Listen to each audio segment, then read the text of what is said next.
things serious. And I was like, I want to make this a full-time gig. So I started taking those courses that I mentioned earlier. And I came down to the last semester before I was going to graduate. And I had an opportunity to get involved and sign up for a field school, as they called it, and to where you left the classroom and you traveled to another place, another country in this situation. And I traveled to Mexico, and I lived there for 30 days. And I lived with a woman there. She was a grandmother that had grown children who were successful. Her husband, who had passed on, was a well-to-do, wealthy businessman, owner of property in the town where we were. And so our goal there was to go and give back. It was through the School of Community Service. And so I heard about this, and I immediately contacted my professor, and I said, I'm in. I want to do this. This sounds amazing. And part of what he said in his presentation to the class about the field school was that we were going to have to live potentially with no electricity, with no running water, with no septic access for bathrooms, dirt floors potentially, you name it. I was like, I am in. I love camping, so that was perfect for me. I love the outdoors. And so I said, I'm in. I was the first one to sign up. It wasn't even offered yet, and I signed up. That's how excited I was about it. And then I started telling everybody about it. And we ended up getting about 25 to 30 students signed up. And it was a great, great, great group. And so we had this expectation that we're going to show up and live in this, these not so nice conditions, camping conditions, I call them. And we show up and we fly into Guadalajara, and then we hop on a bus and we travel through the mountains around Lake Chapala and Ajijic and some other small towns. And we make our way up the mountain. We wind up the mountain about 7,000 feet elevation, and we get to Mazamitla, Mexico. And it was in the state of Michoacan, which is just the other side of Guadalajara, about 2 hours or so, something like that. And so we arrive on this bus, and it was such an adventure. It was an amazing time, and I've got a picture book of my whole experience. And we arrive on the bus into this little town, and we pull into maybe what you call like the government facility where maybe they hosted people. They had events and meetings and things of that nature. And so we pull into there, and then we all file out of the bus, 2 by 2, like ants. And everybody was so amazing and nice and friendly and warm. And they prepared this amazing meal for us. And the only way that I can describe the food that I ate the majority of that entire month was, to this day, and that was almost 20 years ago, it is the best food I've ever had. And no, I don't just go eat fast food every day in comparison. I've eaten some really good food at some really great places, prepared by some great cooks. And it was the most authentic, freshest food you could imagine. So picture you're staying in a place to where they're raising chickens. And some of you may live in a place like that now, may have grown up in a place like that, know what I'm talking about. That was foreign to me. So they bought the chicks at the market, and then they raised them in their, I'll call it a backyard. And once it was time, they were, I guess, grown enough or old enough or whatever the case may be. They went out and caught one of the chickens, and they chopped its head off, and they defeathered it and did all the things that they do and made a meal. And think about it, no antibiotics, nothing added to the chicken's to fatten them up. They just were as they were meant to be. And that was the best chicken I've ever had in my 43 years on this planet. Excuse me. And and everything, all the sides that were with it were amazing. So they made us fresh squeezed juices every single morning in the host house that I stayed in. She made us fresh kiwi juices, mango, papaya, strawberry, you name it. And we'd watch her. She'd run down to the market, typically that morning, maybe the evening prior, and she had this jug that had this way that you could kind of mash down the fruits into the jug itself, which ultimately you would then, of course, pour in your glass. So there was nothing added to it. There was nothing taken away from it. It was just complete fruit. And imagine biting into the best tasting peach or mango or strawberry that you've ever had, and then enhance that by 50 to 100, the flavor. That's how good it was. And we had that juice with almost every meal. It was amazing. And why I haven't replicated that where I am now, I'm just questioning, like, what I'm going to run to the market as soon as this thing is over, and I'm going to go get me some fresh fruit and figure out a way to replicate this, because that was unbelievable. Different than juicing, because juicing takes away a lot of the nutrients, and then a lot of the pulp from the fruit itself is dispensed or disposed of, and you end up with the juice that's left over. This was just everything, and it was amazing, and it's the way it's meant to be. So anyways, that gives you perspective of how good everything was, and every single day was an adventure in food. It was unbelievable. So we show up to this, and we sit down, and they serve us, they cater to us, they give us seconds, thirds, whatever we want to eat, and it was amazing food. And they were just so unbelievably nice and kind and warm to us, and they treated us like we were rock stars. And so then we get our assignments for the houses that we're staying in, and I was bunked up with 3 other guys, and we walked on down to our house, and we knocked on the door. We met our host family, which it just happened to be this one woman, and she was wonderful. She didn't speak any English. She spoke 100% Spanish. We did have a guy with us that spoke Spanish. Each of us did speak enough Spanish to get by, and we gained a lot of experience practicing our Spanish over the month. And the objective for that month was to locate some houses, which I call them houses lightly.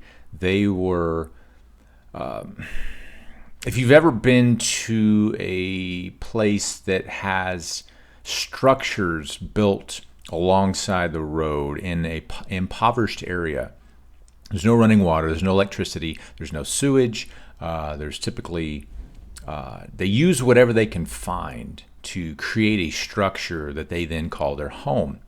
And you're talking about old tires, old pieces of scrap metal, mud, twigs, branches, random PVC pipes, you name it. And so these are like mud, clay structures that they're living in. And these are families. These are old retired families, husband and wife, spread across the entire region. And so we located about 25 or so families that we were going to help. And the objective was to create a better environment for them in whatever way we could. And first of all was looking at the roof, because it rained every single day. And most of these structures had a very, very poorly crafted, built roof. So we purchased materials. Of course, there was a fee for the class, and part of the fee was we paid our host families to stay there and to provide some food for us, as well as the cost for materials for that 30 days, and the airfare and the bus and all that good stuff. And so we acquired the materials. Of course, we located the families, and we split up into 2 teams, and we would try to tackle 2 houses each day. And it took us about 2 weeks from the time we arrived to get all the materials. There was some kind of a holdup with the government. Anyways, they arrived. We ended up splitting up into 2 teams, and we showed up to our designated house for the day, and we proceeded to introduce ourselves and acquaint ourselves with the area and try to get used to whatever it was that we were going to be doing, and get a game plan together. And of course, we had our tools with us and all that kind of stuff that was provided by the local government. Hammers and nails and saws and whatever we may have needed. And we show up to the first house, and I think we were prepared. Maybe on the surface we thought we were prepared for what we were going to see and experience. But when we arrived, we got off, we hopped in the back of pickup trucks, and we made our way there. That's how we got there. We hopped in the back of pickup trucks. It was a lot of fun. And you're talking cobblestone streets. There's a lot of elevation change. It's raining every day. It's cool in the morning. The clouds roll in the evening and create a big, massive cloud of fog throughout the entire region. It's really neat. And we wore ponchos every day because we knew it was going to rain. We worked in the rain pretty much every day. And so we arrive, and it's on the side of that main road that we came in on that winds up the mountain. And literally, like, very steep, sloped side of the road. They found a spot where they could build this structure and create their home. They weren't really supposed to be there, but they were, and nobody really did anything about it or really paid much attention. I don't know. Maybe it was public. Maybe it was the state's land or the public land. I don't know. But it's on the side of the road on a mountain. And so we find a place to park. We start unloading materials, and we walk down. We have to make our way down a little bit. It's pretty steep, and it's slippery and muddy. And we get there, and there's this smell. And we're like, whoa, this is really strong. It was so strong to where we had to pretty much be like, like this. And it was so bad that we sent someone to go pick up some of those masks that you might wear when you're working with toxic fumes. Maybe not toxic fumes, but strong fumes that you don't necessarily want to breathe in directly into your nostrils, your mouth. And so we got those. We put those on. It helped a bit, but it was still really strong. And as we're kind of moving around trying to figure out what we're doing here, we realized that there's no floor. It's just the structure's built on the dirt, so it's all mud because it rains every day and it runs down the side of the mountain. So it's just constant mud for them.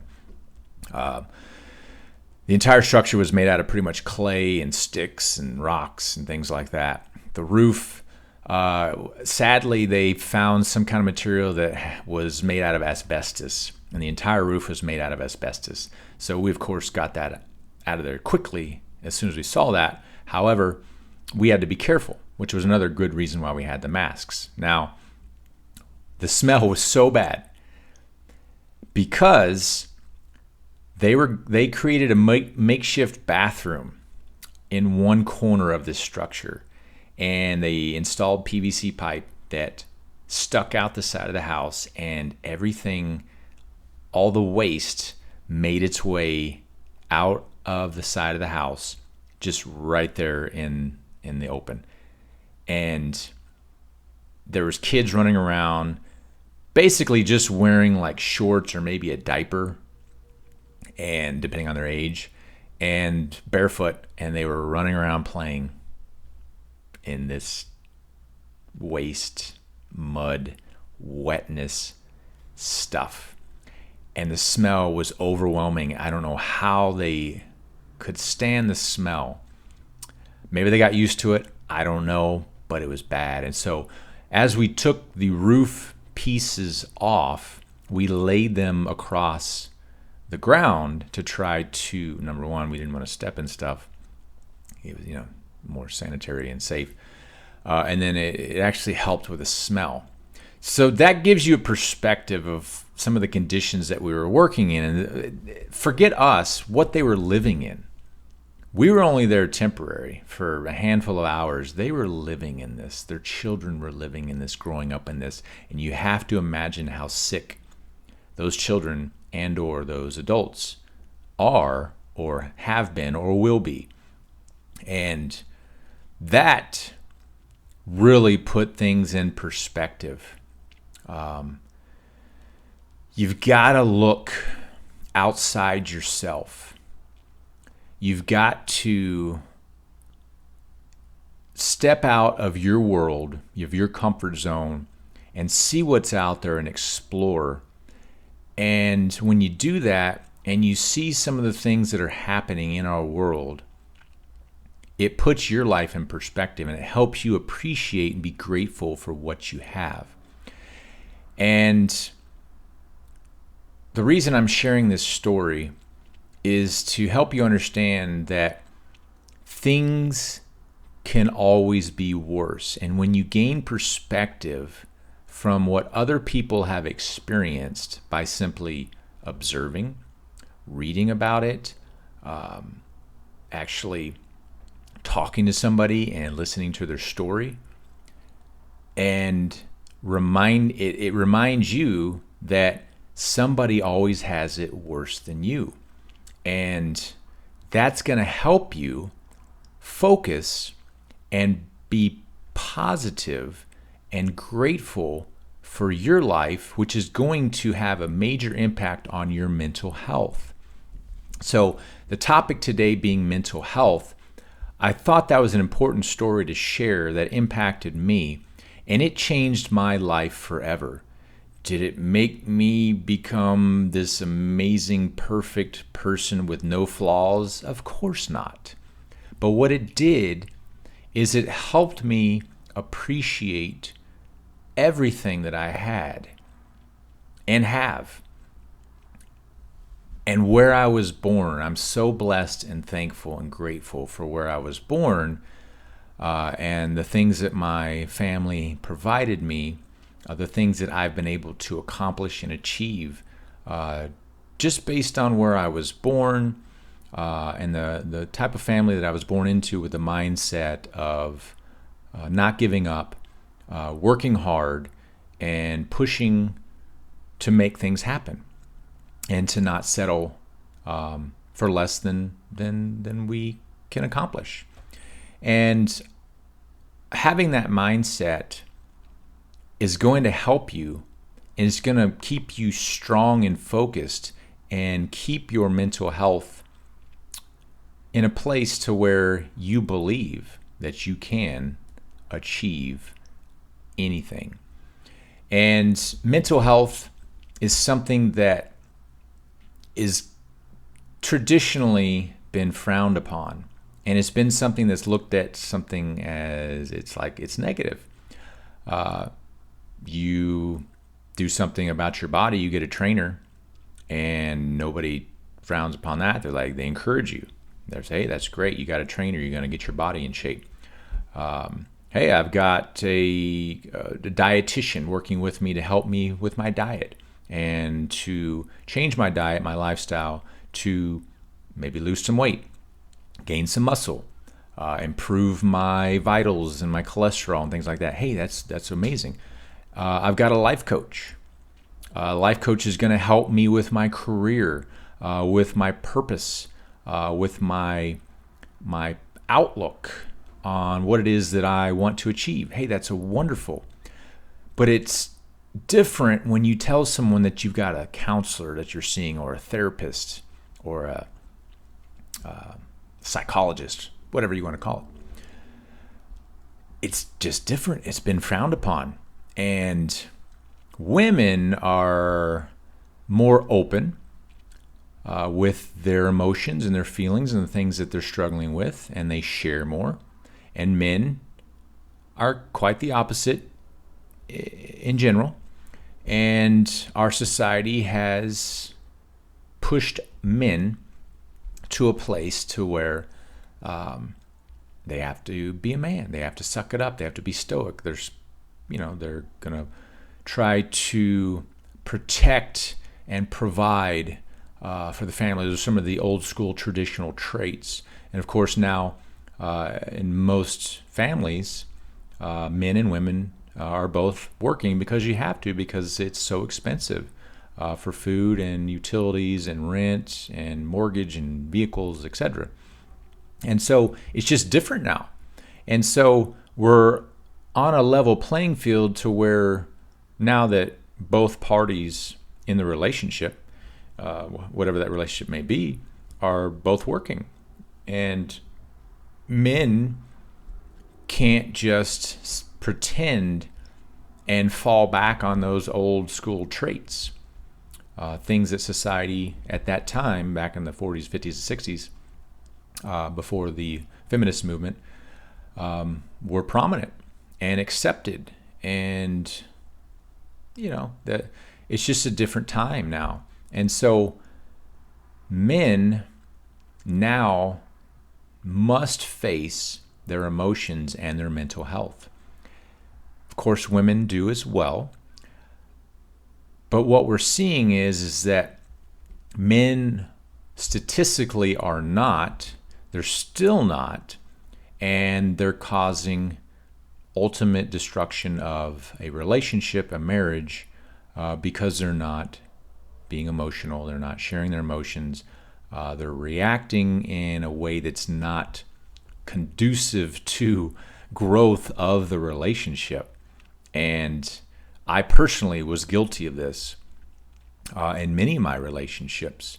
And I went from, hey, I'm Mr. Cool, easygoing, nice guy, understanding, to once I was challenged, even by my wife or my fiance or my girlfriend, whatever it may have been at that time, all of a sudden I'm no longer a team member of yours. I'm no longer your partner. Now it's a challenge. And suddenly I'm challenged. And why did that happen? Because I never faced the traumas and learned how to communicate effectively in a non-defensive way that was productive to understanding, learning, and growing, and being empathetic and compassionate to others. So on my journey this year, these past almost 12 months, I have discovered my emotions. I am embracing my emotions. I am gaining my mental health in every way, with my personal relationships, with my professional relationships, with my, of course, personal would be family and friends and any significant other that I may have in the future, people that I meet. I am so open and understanding to everyone now, because I understand that we're all in this together, and we've all got to help each other. We've all only got one opportunity on this earth. We've got one shot. We've got one life. We've got to do what we can for others. We've got to do what we can for ourselves. We've got to maintain compassion and empathy and gratitude for life, for others, and for the possibilities. And if we just focus on where we're at right now, and we look at what we're grateful for, we consider the possibilities, but we don't set our expectations so high where we allow our ego to take over and get upset or get sad or get depressed or get mad or get angry or get short or rude or whatever it may be. And just be. Just let it happen. Let things flow. Somebody does something that you might take as an attack on you. You have the choice to decide how you're going to react and or respond, either verbally, either physically, or inside your head. And if you choose to not let it bother you and accept the reality that their frustration is not a reflection of you, it is an internalized insecurity and or trauma that they have, and they're not at a place of peace. Once you look at it from that perspective, it's not going to bother you. You are going to appreciate what it is that's happening, and you're going to figure out a way to take something good out of it. Okay, somebody cuts you off in traffic and it upsets you, maybe, but it doesn't mean you have to roll your window down and flip them off or try to run them into the ditch. What is that going to accomplish except maybe somebody's going to get hurt, somebody's going to get killed, somebody's going to end up in jail, somebody's car is going to get messed up, you're going to hurt somebody else, you're going to get angry, you're going to have a heart attack, your blood pressure is going to explode, you're going to get a hernia. What is going to come out of that situation by you getting upset and angry and mad? Nothing. It's going to hurt you, and you might hurt somebody else. And it's just not worth it. You just got to let it go. And that's so important for your mental health. Just accepting, not reacting from ego, and letting it go and learning from it. And try to do better or do your best next time. And know that they're doing the best they can at that moment. Has nothing to do with you. Don't take it personally. And your days are going to be so much better. Put a smile on your face. Say hello to everybody you encounter, even if you think that they think you're crazy. They might, but who cares? You're having a good time.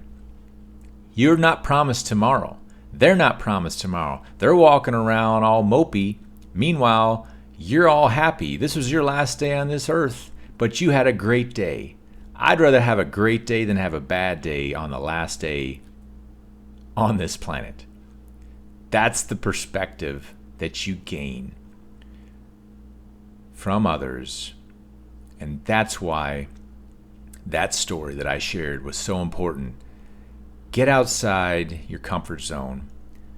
Take an opportunity to learn from someone else. Talk to somebody that you may not have ever considered talking to before, that maybe intimidates you for some reason. You're afraid of because you don't understand. You don't know them. You'll be amazed how kind and nice and considerate people really are. And everybody wants to hear that one word, and that's their name. And if you learn someone's name and you remember it the next time you see them, that means everything to them. And that means to them that someone cares enough to know and learn their name. Take your mental health serious. Reach out to a counselor or a therapist. Sort out your stuff. Do the work to heal and recover. Own the things that you do or say that you need to work on. Apologize sincerely when you wrong someone or say something not so nice. Apologize to yourself. Forgive yourself for things that you've done. Let it go. Know that you can do better and you will do better. And the past is the past. Forgive all those who hurt you. Forgive yourself for all the things you've done. Write all this stuff down and burn it. Shred it up. Tear it up. Throw it in the ocean, whatever you need to do. I don't want you to really litter the ocean, but you get the idea. And it's going to change everything. And when you live your life this way, your mental health is going to be better. It's going to be operating at your optimal level. Your energy is going to be right, and you're going to be prepared and ready to receive the things that you're meant to receive, to be living the best life possible. And you'll become the greatest version of yourself through the journey. Thank you so much for watching. I appreciate your support. I hope this provided some insight, some valuable tools, resources, inspiration, motivation for you to really look at yourself, accept who you are, forgive yourself, move forward, keep pushing forward with the right mental attitude and mindset, and just smile. Till next time.